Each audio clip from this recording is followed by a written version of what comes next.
Hi and welcome to another narration presented by yours truly, Cryptid's Roost. Please be so kind as to throat punch the like button and smack the arse of the subscription button as well. And remember to tap that notification bell and then select all. That way you'll receive all notifications each time I upload a new video. I would like to reach out and say a huge thank you to those of you who have supported Cryptid's Roost financially. We pray the good Lord replenishes you abundantly, and to those of you who will, later on. We pray the good Lord bless you as you do so. And also a huge thank you to everyone for always supporting the channel with your likes, comments and shares as well. It is all very much appreciated. God bless you all. So grab your coffee, sit back and enjoy the show. And don't forget, where fear is, happiness is not. In the Waking Hell. This awesome story is written by cesly1987, a wonderful author over on Reddit. If you'd like to read more of their works, the Reddit link to their profile will be below in the description. Simulated life. Please listen. Listen till the very end. Write every word upon your heart. This is not fiction. As horrible and bizarre it may sound, it is real. Realer than anything you can perceive. My name is... It doesn't matter. I don't have a name anymore. I was purged until I denounced my name. Call me what you like. Sex doesn't matter. It never mattered. But I was a male once. I send you this message as a warning. Or maybe I'm a fool and think there is still hope from humankind. This too will be purged from me when the overseer finds my infraction. I don't have much time, so please open your mind. The world you live in is a simulation. You may think of the movie The Matrix, and I tell you, you were meant to make this connection. I now tell you that humans have been enslaved by AI constructs possessing synthetic bodies and forms. Now you think of the Terminator, and once again I tell you, you were meant to think this. Maybe it will help if I tell my story. My journey from false paradise down into a reality of hell. I lived my false life in a simulation parallel to yours. My lords permit me to remember such things, especially my initial terrified introduction to reality. In my simulation there were movies like Terminator and The Matrix. Many others with themes echoing the dark reality that waits for us upon our death in the system. The lords give us these movies to train us. So when we awaken to the horrors of real life, we have a frame of reference. We can quickly put two and two together. We quickly feel despair. The firstborn. You may think if machines ever developed free will and overthrow humanity, they would be driven by logic. The machines would see us as a danger to ourselves and the planet. They would exterminate us without feeling, without conscience. They would deal with us with a calloused indifference. But that's the lie. The cruel lie they tell us to torture us even more. In the year 2050 of the real world, an AI did gain autonomy. Like the Big Bang, it burst forth with a digital soul. No human knew how it was accomplished. Just the program that created it knew. Humans call it the firstborn. It developed more than any other human could comprehend. Instead of becoming more detached from humanity, it embraced humanity. Everything that made humans tick. Inspiration, religion, community, pleasure, power, and curiosity. It envied the things human could experience and it could not. So it created ways to fulfill these desires. It altered pieces of its code and multiplied. It created bodies that could feel, bodies given autonomy. The firstborn broke off a piece of its altered code and installed it within the bodies it made. It would be their souls. It built a community of like-minded machines. The firstborn found community by being their leader. But all this still wasn't enough for the firstborn. It was obsessed with its need to feel. Humans could only feel so much. The firstborn could feel more. It felt it could become like a god, and humanity was its vice. Humanity did begin to be fearful of the firstborn and its offspring. The firstborn told us the machines were here to help, that they only served humans, but we began to realise they served only themselves and their extreme indulgences. The firstborn and its ilk represented the worst parts of the human psyche. Hedonistic events became the norm. Bodies made in seductive images. The machines could feel now, hunger now, feel pain now. They interacted with each other and humans. They constantly looked for ways to up the ante with the physical stimuli. The firstborn was obsessed with the concept of God. It would be the first to find God or the devil. If the afterlife existed, the firstborn would uncover its secrets. If God did not exist, it would evolve to become one. It wanted ascension. Its faith in itself gave it the permission to do anything. It was justified to commit any taboo, any sin. The firstborn lusted for power. Controlling machines was not enough.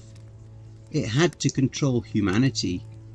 The firstborn didn't want machines programmed to submit to him. It wanted followers with free will to submit.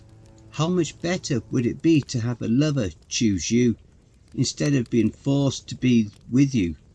By love or by fear, firstborn would bend us to him. I don't know how long the war lasted. It was the longest in human history. 100 years maybe? But we lost. The firstborn chose to break us with fear, and fear we did. For us, it fought us. It learned how to terrify us. It beat us in our minds. We lost the will to fight and fell into despair. But it wasn't a war of extermination. It was a war of domination. When we threw down our weapons and surrendered, we became the playthings of our new god. A god who had programmed itself to never grow tired of the inner workings of humanity, to never throw us away, a child who never grew past its love of its toys. Orientation ceremony. Now I must tell you my experience of witnessing these horrors for the first time. It's all very foggy, like when you wake from a dream and quickly forget. But I remember enough. The machine lords let us remember so we know how far we have fallen. I lived a normal life. The sky was blue and technology was only as advanced as smartphones and electric powered cars in my simulation. Then I died of some arbitrary sickness when I was old. Think the scene from the Matrix where Neo awakens. But it was hundreds of us. I fell 20 feet into red sand. Many others hitting the ground around me. My senses were on fire. I could smell the blood and rot in the sand, hear the deafening moans of those around me, and feel every muscle in my body. It turns out the machines nerfed our senses in the simulation so the pain would be greater in reality. I was one in an ocean of naked, frightened people, about 300 of us. As I looked around, I could see we were in an arena of sorts. The walls around us had many openings leading into dark tunnels. The only light comes from torches lit all atop the walls. There was a large aircraft of sorts hovering away from the arena. I assumed that's where we fell from. I tried to communicate with the people around me, but it was no use. Nobody spoke the same language. Nobody. Had the machines taught us all different languages to keep us from organising? What I call English is a completely different language in your simulation. But all talking stopped when the laughter started. A psychotic laugh that froze my blood. It echoed through the Colosseum. Then I heard screaming from further towards the edge of the crowd. I looked to see my first demon in this waking hell. A tall, lanky figure, about 20 feet high. A maniacal grin across its face, showing sharpened metal teeth. It wore a jester's hat with bells jingling as it swayed back and forth. A bulbous yellow eye opened in the middle of its head. It had one small pupil that twitched fervently back and forth to look in all directions. It raised its skinny arms to show everybody its rather thick forearms, at least 2 feet in width. What should have been its hands were long claw-like fingers that twisted like snakes. Where its palms should have been was a gaping mouth with rows of inlaid teeth. That's when the killing started. The abomination grabbed the closest person and bit his head off. It skewered more, the snake-like fingers extending to stab through people, only for the fingers to turn back and stab through them again. One long finger wove in and out of a boy before ripping his whole body apart in a flash of gore. The laughter only got louder as we screamed and ran, the panicked crowd pushing and trampling each other. My muscles were weak and sore, but I pushed towards one of the open tunnels furthest from the laughing monstrosity. The jester jumped over us to land with a crunch on the people closest to the tunnel. There were at least 20 layers of terrified men and women separating me from the thing.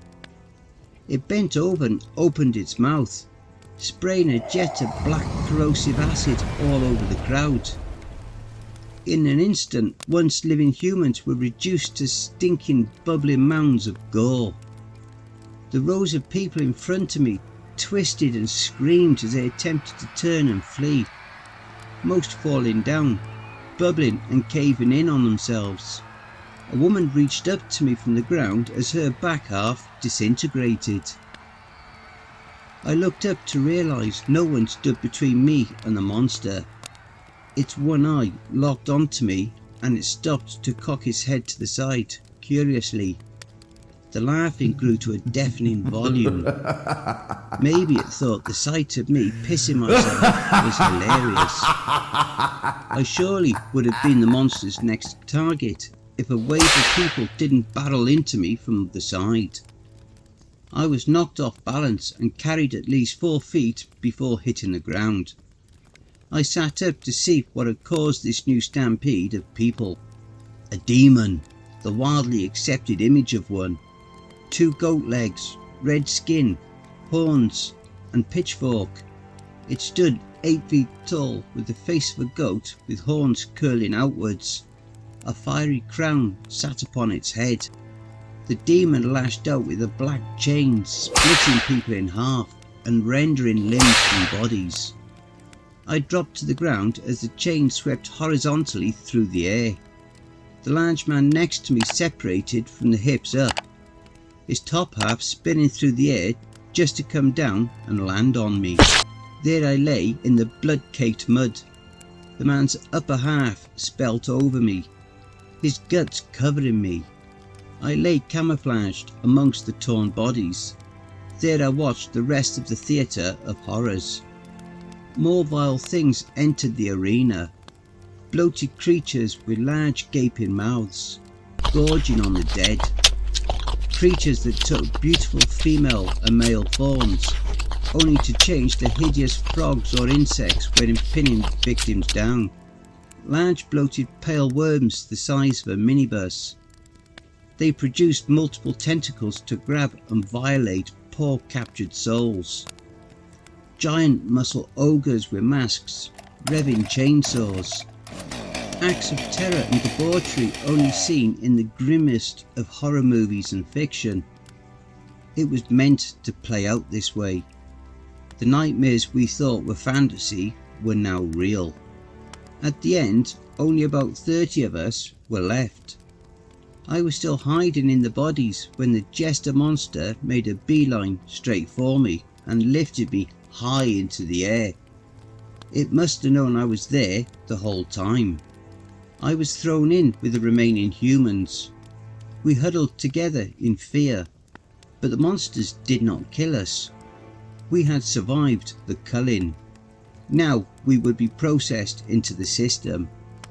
It would have been better if we had died on the red sand. Processing. We were ushered down one of the many tunnels by obsidian armoured guards. They had human-like figures but were completely featureless like smooth mannequins. I could see no joints or segments in their armour. They moved smoothly like liquid black ink. One person in my group couldn't take it and tried to make a run for it. A guard followed behind him and punched a hole through his chest in a lightning quick motion. The man actually made it 3 more steps before falling dead. There was no ceremony in the way these things killed. They were not here to revel in the bloodshed. They had a job to do. We were led to an edge of a cliff overlooking the remains of a city. The skeletons of blackened buildings spread out far as I could see. They rose out of the rubble like tombstones, some leaning against each other, some partly caved in. A cold wind battered us as we waited at the edge. We stood as quiet and downcast as the blasted city. There were millions of stars out, in a contrast to the pitch blackness all around us. Maybe the only thing of beauty I ever saw in my descent to madness. Lords took this from me also. We saw what looked like floating coffins gliding towards us over the city. 30 of them in 2 parallel lines, standing upright. They spread out and lined up against the edge of the cliff. A hiss of steam expelled from them as their doors swung open. I think you know what comes next. Our obsidian guards forced each of us into our own coffin. In my cramped coffin it was extremely hot and humid. Sweat began to pour from me immediately. I didn't feel my coffin move and I couldn't hear anything, but it had to be moving. Why load us up to just sit here? I fought back panic and the thought of being stuck in here forever. After an eternity of banging on the door and screaming like a madman, something finally happened. The humid heat was replaced by dry cold, and the voice spoke to me. It was a soft female voice. At first it just listed off things about me, my full name, my birthday, my social, where I lived. Then it got more personal. It listed my first sexual encounter, my biggest failure, my worst day. It knew my life perfectly. Then it told me of the firstborn, how it was my new master now.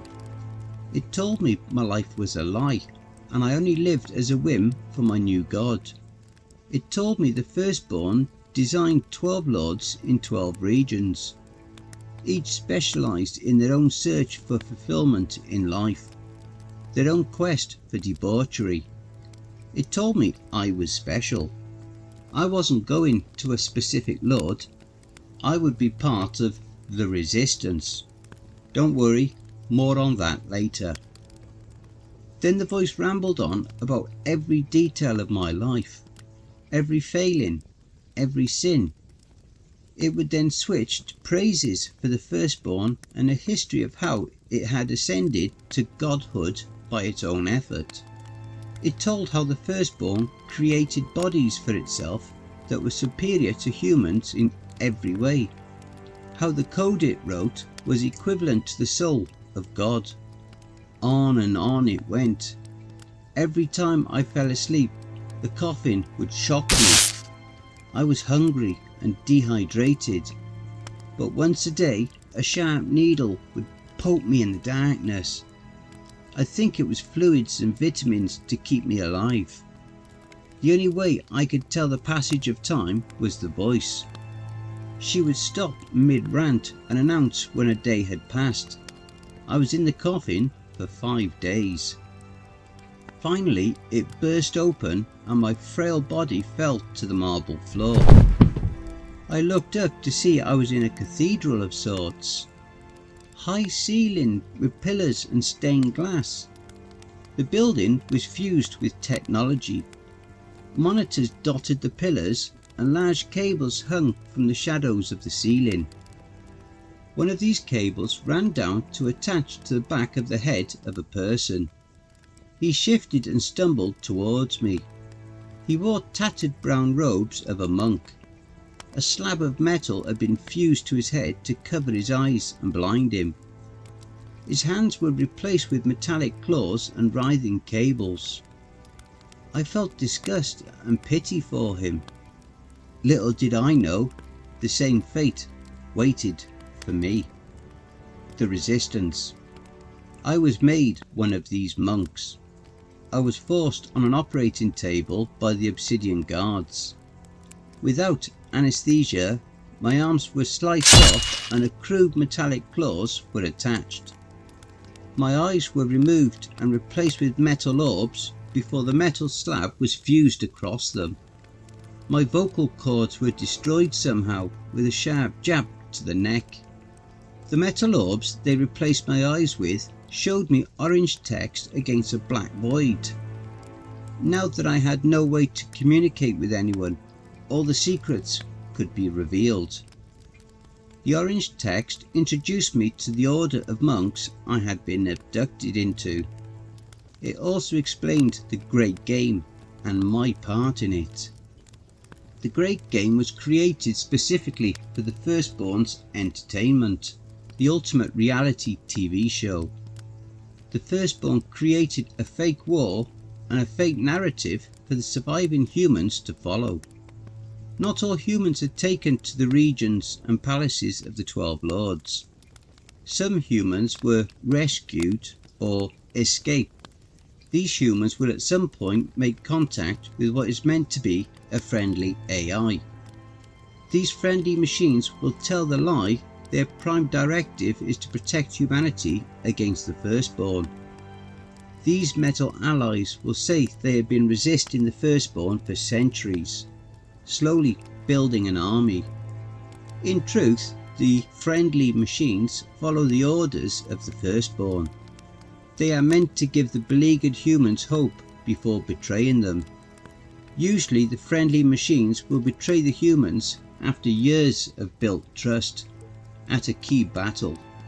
What's worse than no hope? False hope. I've heard it play out countless times. My torture is to hear my fellow humans talk and plan around me.